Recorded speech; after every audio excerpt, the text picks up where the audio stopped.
What's up, pimps and players? Welcome to the Diamond Mine Podcast, where we listen to all 92 Diamond albums certified by Billboard. Today's album is Falling Into You by Céline Dion. And let me tell you, this one is not as bad as Let's Talk About Love. I enjoyed this. Oh yeah, this one is way better. But just to give you a little facts, this album was released in 1996. It went 11 times platinum, and there are 16 songs, and it is 1 hour and 16 minutes long. And when we first looked at that, we were like, oh my gosh, I'm not excited. Mm-hmm. This isn't going to be good. Let me tell you, for the first half of this album, it was pretty good. Shoot, maybe even first 10 songs. This album was like, it was kind of hitting different. I think it was like the first 10 songs were It's good. Like the last 6, she kind of mellowed out a little bit. She got out of her bag. Yeah. But for sure. Yeah, I'm good to go whenever you are.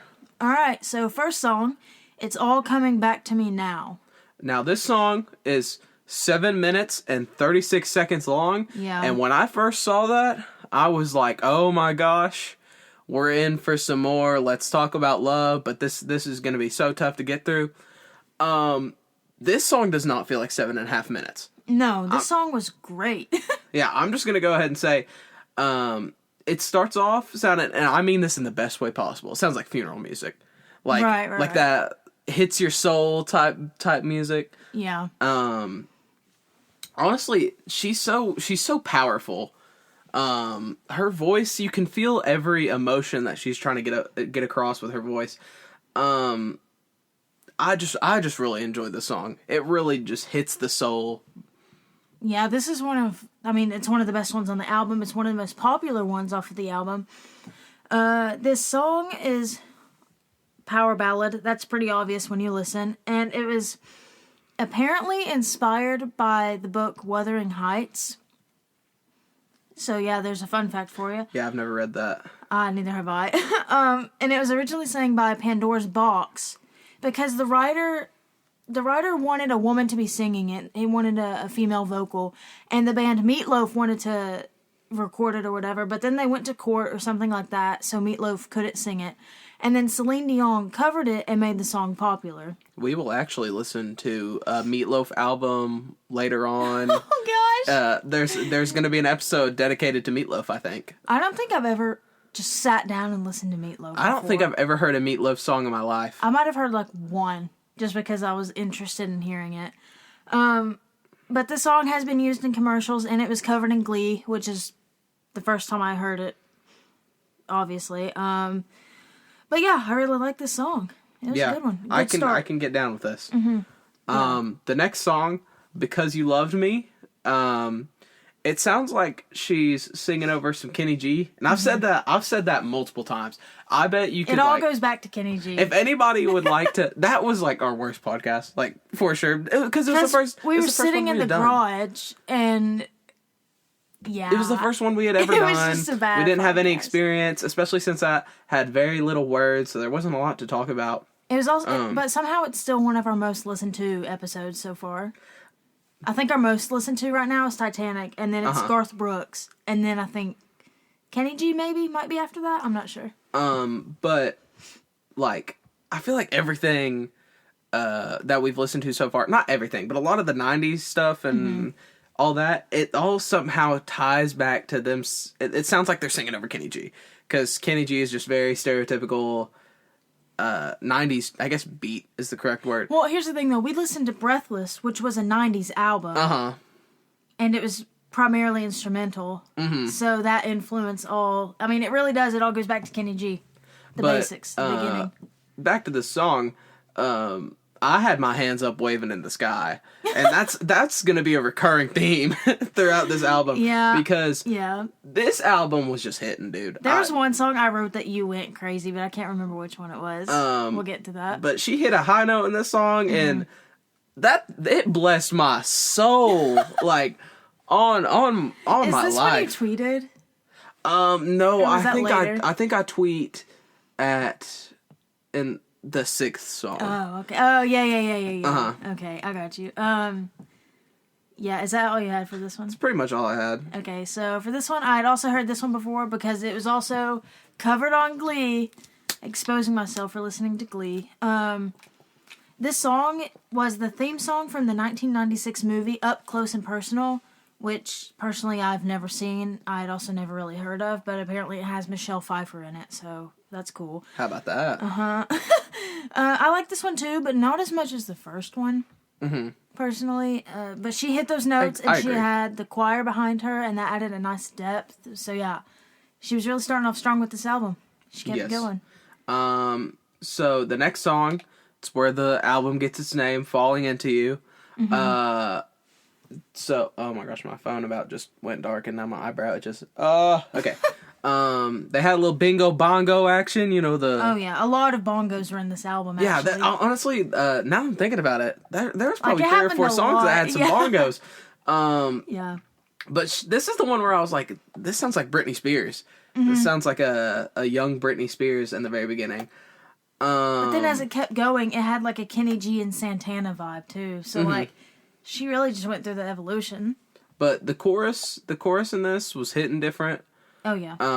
This is the point where I was like, man, this album is a lot better than Let's Talk About Love so far. And I had only been 3 songs in. Right. And Let's Talk About Love got really old really quickly. So I wasn't counting my chickens. Because it was the same stuff over and over. Yeah, I wasn't counting my chickens before they hatched, because this album still had a lot of potential to get very old very quickly. Yeah. But sure. Yeah, that's pretty much all I gotta say. I mean, like Nate said, she really emphasized the bongos in this. There was some snare in there, a little bit of saxophone, and this one really switched it up from the first 2 because, I mean, the bongos were very prominent in this song. But I like this one too. I really did like this one. I would also like to say that 3 weeks ago, but, well, when this comes out, it'll be 4 weeks ago, because March 12th was the 25th anniversary of this album, right? March 12th. I think it was. I think it's March 7th. March 7th. Okay, well, it's in March, okay? Early March. Early March was the 25th anniversary of this song. Album, good grief. Yeah. So, but when you're listening to this, it'll also be Easter. For those who celebrate. Oh, so happy yeah. Easter. Happy Easter, guys. Here's some Céline. Go hunt those eggs. Listen to Céline Dion while you're at it. Hippity hoppity. Zippity zoppity. The album's never stoppity. Okay. Also, we also looked up her merch. Uh-huh. And Nate. She kind of got some merch, so. Well, she has a new album out. So that's what most of it is her new, like, album. But some of it is 25th anniversary, merch. like, merch for this album. And there's, like, some vintage stuff, too. Yes, some of it is kind of hidden. Like, I could see me wearing it with, like, a little jacket thrown over it, and maybe some chino pants, maybe some jeans. I don't know. You gotta pull the Vans out. Yeah, of course. Yeah. But honestly, her merch, if y'all want to go look at that, I mean, we're obviously not sponsored by Celine Dion.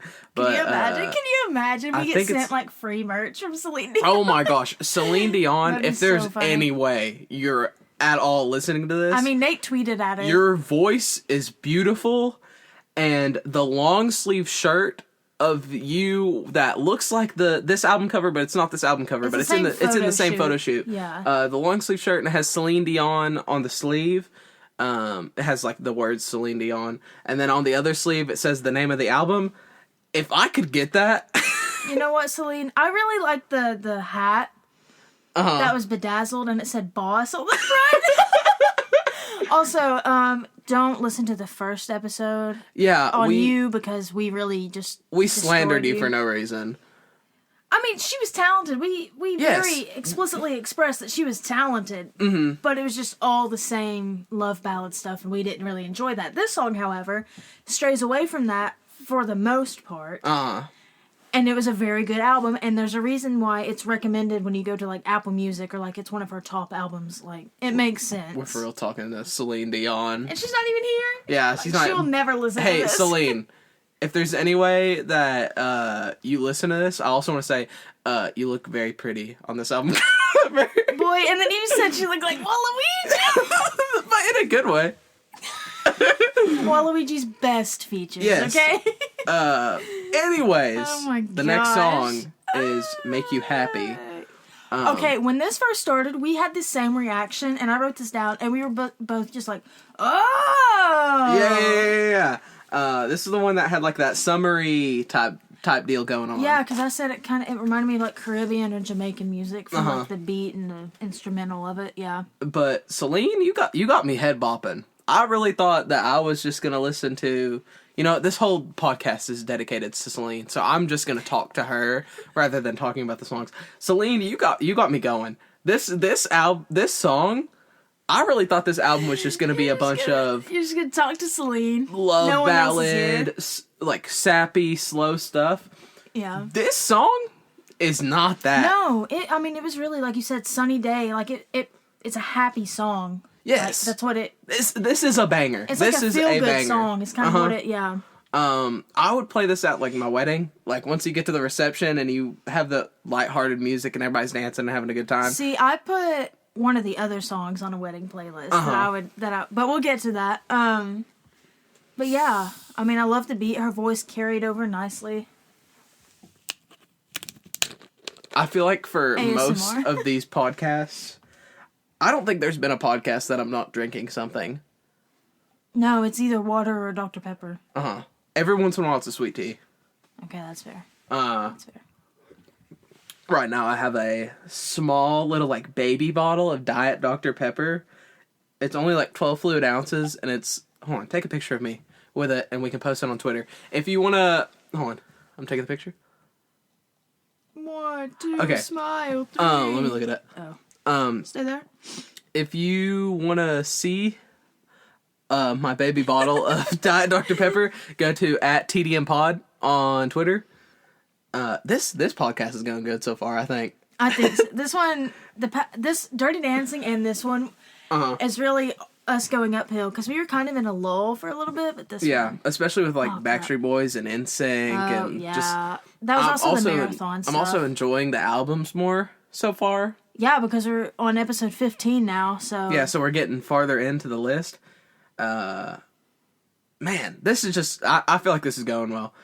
As we're just getting sidetracked. Anyways, how you feel about Make You Happy? You got anything else to say about that? No. This song did make me happy.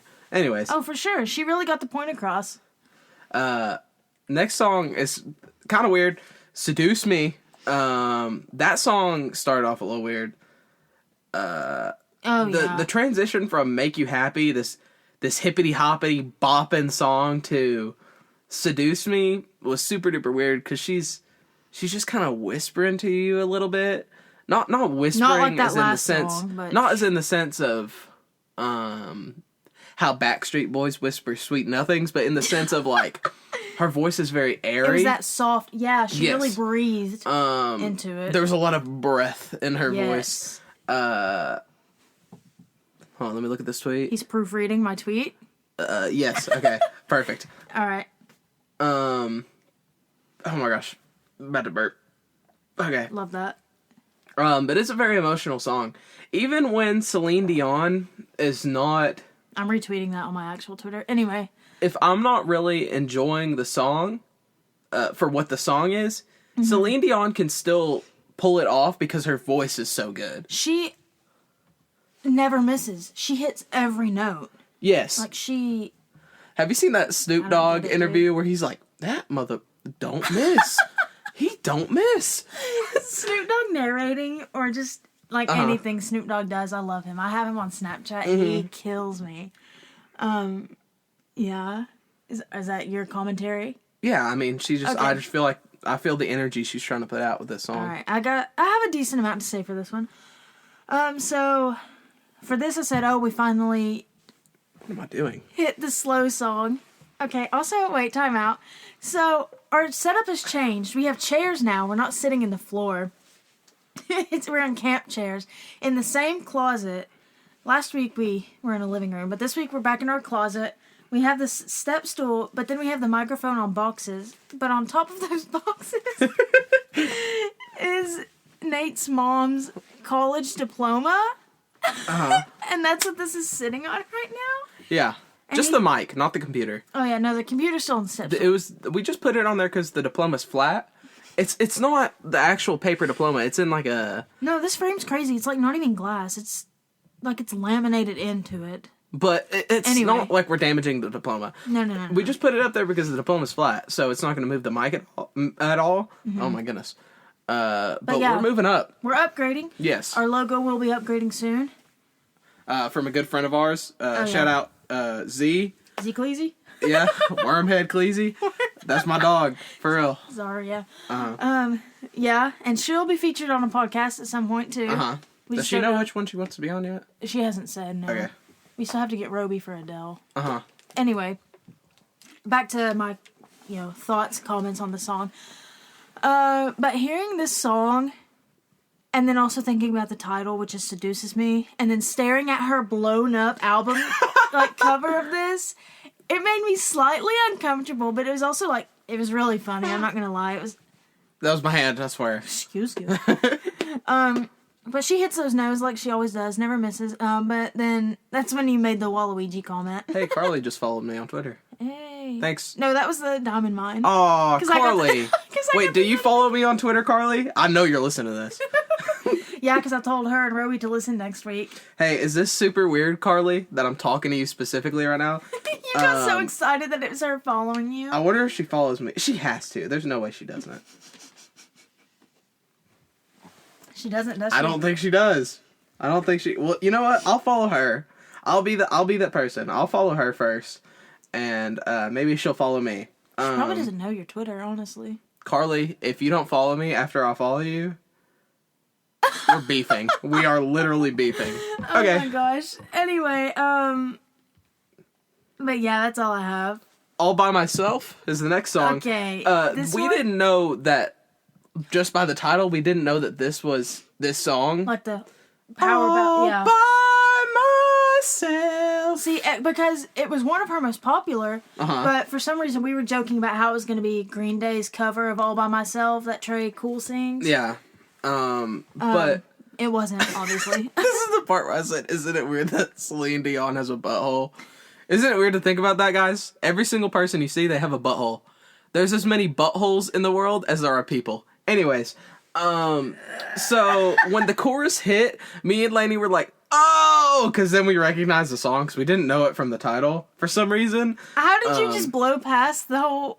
whatever. Like wind out of a butthole. Anyways, this song could make me cry if I was sad right when I listened to it. Okay. Like I could be minorly miffed. Like my day could be kind of and I would cry if I listened to this. Yeah.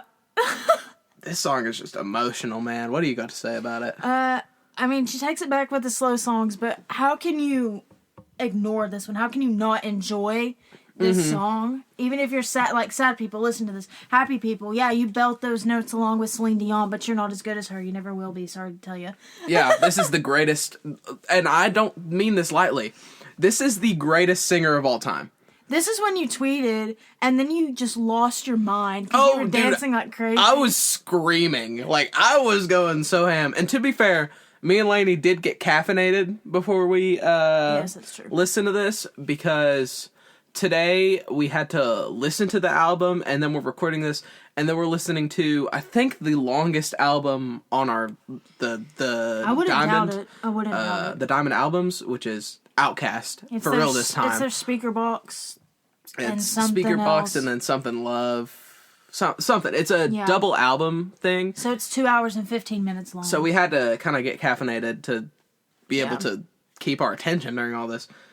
But man, the breakdown at the end of the song was just so... Oh, yeah. I said it's just too good and that she's one of the greatest singers of all time. It was like her notes were just punching me in the heart. Like, I was just feeling everything she was trying to get across. And that's when we got into the fact that, even if we hate the song, whatever, Céline Dion, like we previously stated, hits her notes, but then she also makes you feel it. Like, she has emotion in every single song that she sings. Yeah. Which is crazy.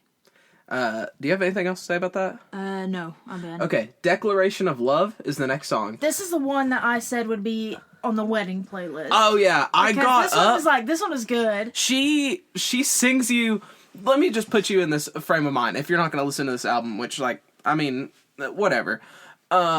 She sings you this emotional song, and you're sitting there like, oh my gosh, this woman has just belted these notes to the heavens. Right. And then she kicks in the door with Declaration of Love, this hippity-hoppity, like, having fun song, and the change of pace is just amazing. She has a harmony with a choir. One of my favorite lines on here is, I pledge allegiance to the Declaration of Love, like, you know, where the song gets its name. That is just awesome. That they have some slap bass in here. I think this might have been my favorite song on the album, actually. This song hits different as well. Yeah. I was genuinely happy listening to this song. And I'm not, like, a sad person. That's not what I'm getting at. But this song makes you just feel good. Oh, yeah. 100%. Yes. I mean, at first, I won't lie, I was hoping that this was a rap about the Declaration of Independence. Yes. She would just switch it up completely. Uh-huh. But at the very beginning, she had that, like, Shania Twain, which, if I'm not mistaken, Shania Twain was, like, a really popular country singer in the 90s. Mm-hmm. And people are, like, her songs are coming back around now. But that was her entrance. That's what that reminded me of. But she really gets into it. The band really gets into it. It's great. It's catchy. You know, I really love this song. I'm not going to lie. Yeah. If you don't listen to the whole album, just listen to, like, the first half of it. Or even literally listen to All By Myself, followed up by Declaration of Love, and then followed up by the next song that's coming up, which is A Natural Woman, which is the You Make Me Feel. Right? Yeah. Okay. So, she opens with this big brass, like, hit, and I'm such a sucker for brass. I've expressed that on multiple of the podcasts, but the brass was just, after you have this big, fun song, and then you have these big brass hits on the next song, it just really brought the mood, I guess made you feel like what, I'm stuttering so bad. It's okay. Why do you have lunch tray boxes in here? Why do I have one? Like cafeteria school lunch trays. I don't know. Okay. I mean, my mom was a cafeteria person for a little bit. Anyways, but the brass hits just, like, hit your soul. Mm-hmm. Every single one is just like, oh my gosh. And then, it was just a nice transitioner in between, Declaration of Love to something that's a little slower but still powerful. I didn't realize how much Céline I'd heard before. This song kind of made me realize that I've heard quite a bit of Céline Dion, and I didn't know it was Céline Dion. You didn't realize it, yeah. Really just a amazing singer, an inspiration even. That woman is just got the vocal cords of an angel. Yeah, I think, like, going back, you said people should listen to All By Myself, Declaration of Love, and Natural Woman, but I also think you should listen to the first two as well. It's All Coming Back to Me Now and Because You Love Me, because those are just, I don't know. Just listen to this album. Just listen to it. Give it a shot. At least the first half. Like, yeah. For real. Because, I mean, it's good through and through. Even the slow stuff where it kind of gets a little, you know, whatever towards the end. Uh-huh. It's still, I mean, she redeemed herself from the first album we listened to. Yeah. This is such like a, I guess the only word for it is empowering. This song is just very, I don't know, I guess just makes you feel good. And I'm not even a woman, clearly, but this song is just very empowering, and I could get down with this. I mean, my notes, I wrote down multiple times that, like, the strings, the brass, you know, that simple drum beat she has, it just kills it, you know? I say, okay, the strings are killing it. Thank you for your voice, Céline. Like, and then in all caps, I wrote orchestra, choir, Céline. Like, yes. Those were, I mean, this song was incredible. It was a great song. And honestly, Ariana Grande's, you know, Dangerous Woman, I feel like, you know, kind of takes this tagline and puts it into her song because it's sang in a very similar way. But, and I was going to say that Ariana has nothing on Celine Dion, but if you kind of think about it, Ariana Grande is like this generation Celine Dion. Yeah. Because she can hit those high notes too. Yes. And she's got like the whistle tones and stuff. Yeah. And this song was just like slow and smooth, but she brought it. So yeah, this song was great. But those are our thoughts. We're saying that, but Ariana Grande doesn't hold a candle to Celine Dion. I'm just saying that right now. I don't have any problems with Ariana Grande. Right, no, she's extremely talented as well. But Celine Dion, I very firmly believe is the greatest singer of all time. She's made a mark. Yes. Okay, in a previous podcast, I can't remember exactly what episode it was. Were we listening to Celine Dion's last album? Yeah, because Barbra Streisand was on it, and we made the comment of how Broadway singers are just built differently than, like, Hollywood, recording studio singers. But Celine Dion is, like, the gateway. Yes. She's the bridge between both worlds. I can see that, yeah. I firmly, yeah. I agree. Like, yeah, okay. Okay, you're spitting some facts. I'm really getting into this one. I don't know why. But, this is going well. Yeah. Next song. Dreaming of You? Yeah. Actually, it's Dreamin'. There's no G. Oh, yes. Dreamin' of You. She apostrophed that thing. There was a little head bopping going on with this song. This song was hitting. It's like the way Celine Dion uses her voice, it's like the emotion and vocals just smack you in the face. Every time. It really just... Every time. You get what she's trying to get put across. Oh, yeah. There's only one song on this album that I feel like kind of didn't get the emotion across, which it's the last song. Just because half of the song is spent kind of like... Yeah. Whispering. It was kind of weird, but But it was an outro song. We'll describe it to you later. Yeah. But all of the songs on this album, including this one, just smack you in the face with emotion. And, but this one's a little calmer. This one calms down a little bit. It's giving me let's talk about love vibes, but in a good way. Yeah. I didn't write a lot for this one. I just said that she really tied in the 90s with this one because of the beat. I think, because they all kind of had, similar, it's the snare. It's the prominent snare. 80s had it, 90s had it, but they're both different. You know what I'm talking about, right? Yeah. Yeah. But I like that she doesn't really just belt and sing it out. That she kind of does like a talking thing in the beginning. So like you said, it's calmer. And that's really all I had to say about it. It's another good song on this album. Yeah. Well, the next song is I Love You. I Love You. That time out.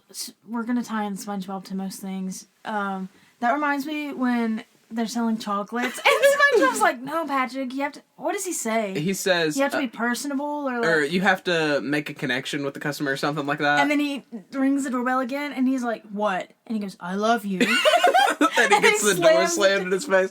Yeah. Oh my God. And then like the focusing. And then he shuts the door and his eyes are like, wow, you go to a nice place. I love SpongeBob. We love SpongeBob here. Yeah. If you couldn't tell from last episode. At the Diamond Mine. Oh, yeah.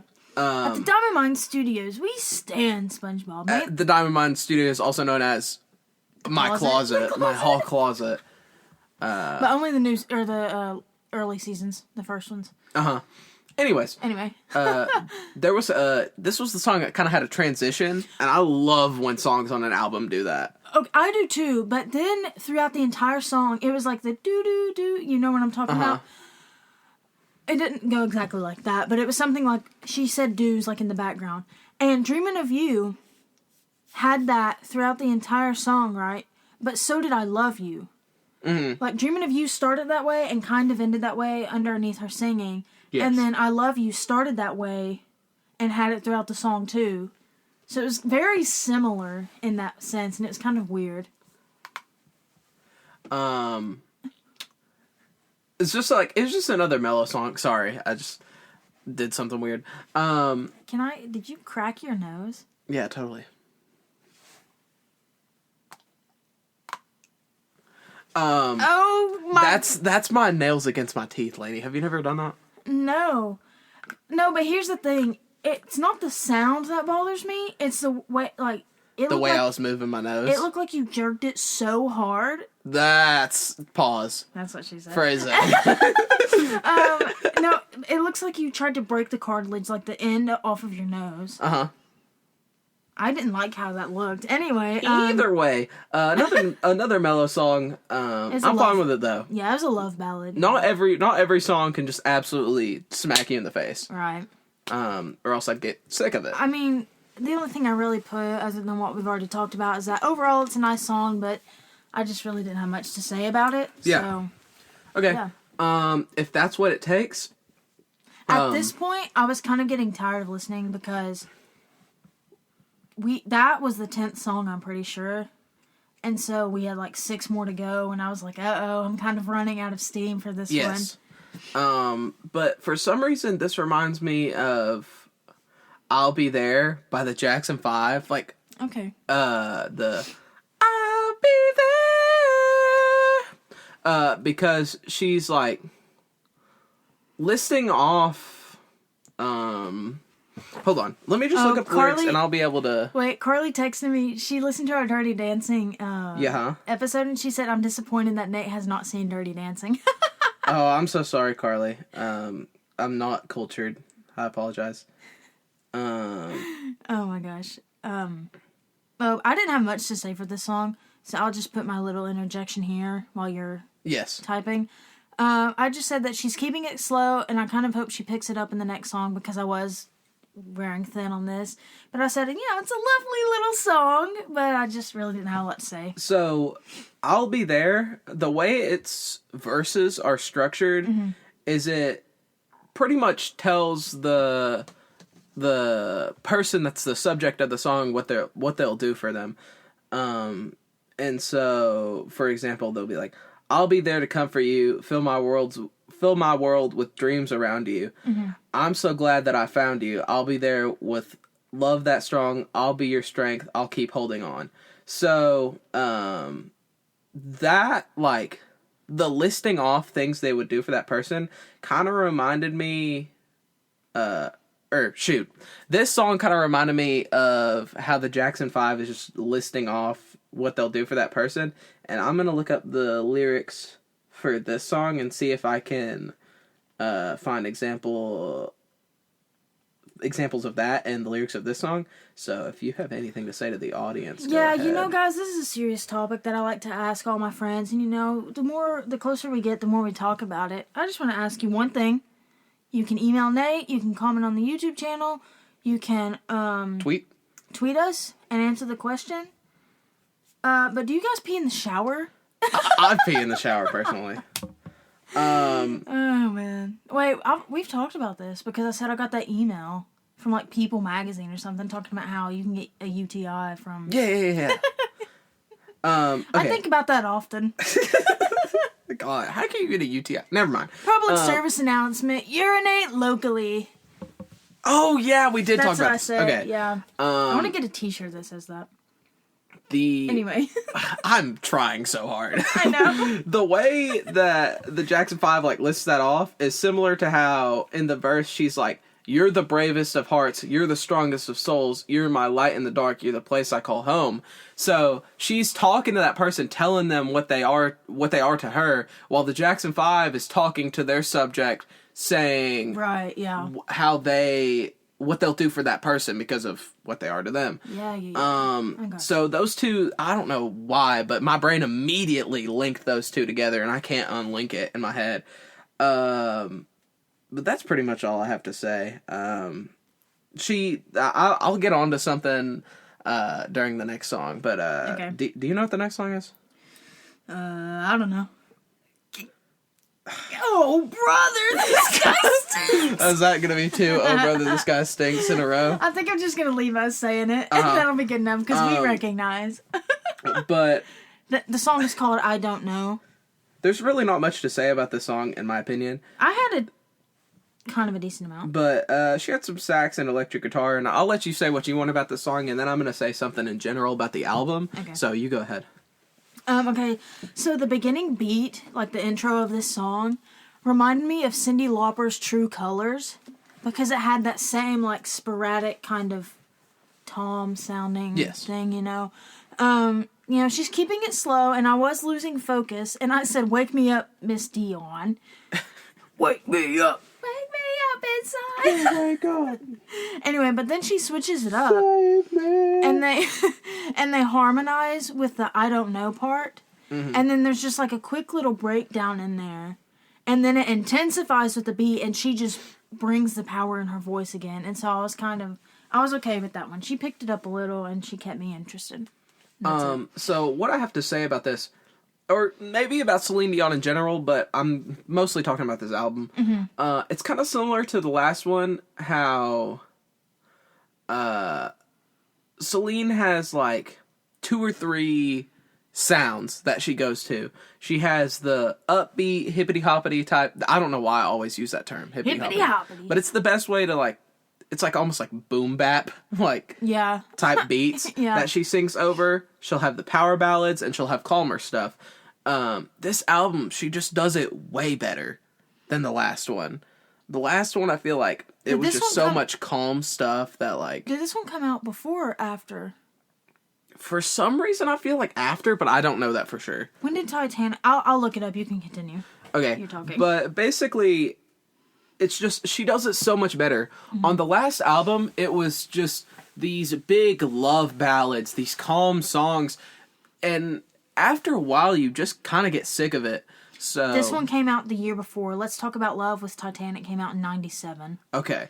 But yeah, that's pretty much all I got to say. Yeah. Either way. Next song? Right? River Deep, Mountain High. This is the one I got really hyped because I thought it was a Celine Dion version of Ain't No Mountain High Enough. Yep. And I literally... You got so excited. Because that would be amazing. And then I was like, Nate, that's not the song. And Hold on, I'm going to look up if that's a thing. You talk about the song real quick. And, your enthusiasm kind of crashed a little. Yeah. But I have heard this song before, and I don't know where I've heard it. I don't, whatever. It wasn't from Glee, so there's that. But, it's a great song. I'm really glad that she picked it up, and I feel like this would be... It is from Glee. Well, they didn't list it on the list of Celine Dion songs. Well, it says Glee, River Deep, Mountain High, full performance. Okay, well, I heard it on Glee. That makes a lot of sense, actually. But I'm glad she picked it up, and I feel like this would be a Broadway song, and this one was also one of my favorites. There is not a Celine Dion version of that song, I do not believe. But there's a Glee version, so you all go listen. Go watch Glee. This bangs. This song bangs. That's like your only sentence. She bends her voice, if that makes sense. So imagine if you had a guitar and you played a note and then you bend the string and it makes the tone of the note rise slightly or lower slightly depending on how you do it. There's like a slight warp in it when you do it. Yes, she bends her voice. She's like, "Buh," to get up to notes on the chorus of this song, and I really, really like it. The bongos were going ham. This is another bongo song. Of course. This was where the ending was weird. It sounded like a car crash mixed with like an alien spaceship takeoff. It was just random. It was like the symphony or the orchestra or whoever's playing just like... dropped all their instruments. They like played their last note and then literally just dropped their instruments. It was weird. The next song though, unless you have something else. No, I'm good. Your Light. Your Light starts off with a Michael Jackson-esque scream. I've talked about Michael Jackson twice on this album. We love MJ. I like him. Yeah, but that could get controversial. Because of the kids. Anyway, this song I wrote country ? Because... Yeah, this one was weird. My jaw hit the floor when I heard that. Because her... I mean, it sounded like straight 90s country. Yes, on the verse she tries really hard to have some sort of twang or something. Her voice doesn't sound the same. It doesn't sound like Celine Dion. The chorus saves this from being a failure of a song. I mean, she's diverse. Yes, but she was trying to show that she was the queen of music, and this song kind of flopped a little bit. See, okay, this album, I said Shania Twain earlier, and then she comes in with like 90s country sound, so I don't know what she was going for. Because I mean, she's French, right? Like she's from Quebec and like... Well, she's French-Canadian. Well, yes, but she speaks fluent... French. And wasn't there another language? Spanish, I think. Maybe. Didn't she have a Japanese song too? Yeah, she did. She is diverse. That's what I'm telling you. Either way. But either way, this is still better than a lot of country songs that come out now. So props to her for that, for not sounding completely atrocious. But then, like you said, she was trying too hard to have that country twang. But yes. Also, she switched her voice at one part, and it sounded like Atlantis Morissette.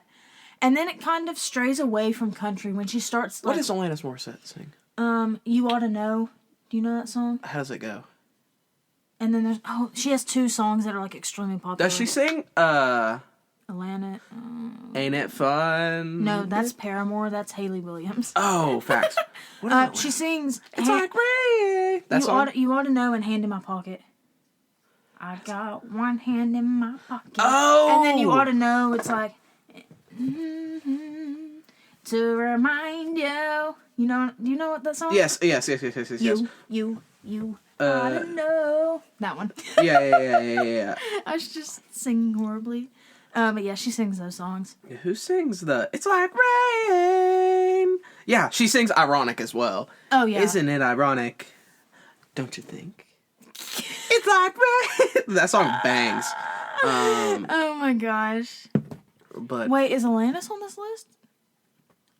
Part of me thinks she's not. I don't think so. Because she has some big songs, but I don't think she has a diamond album. Yeah, that's true.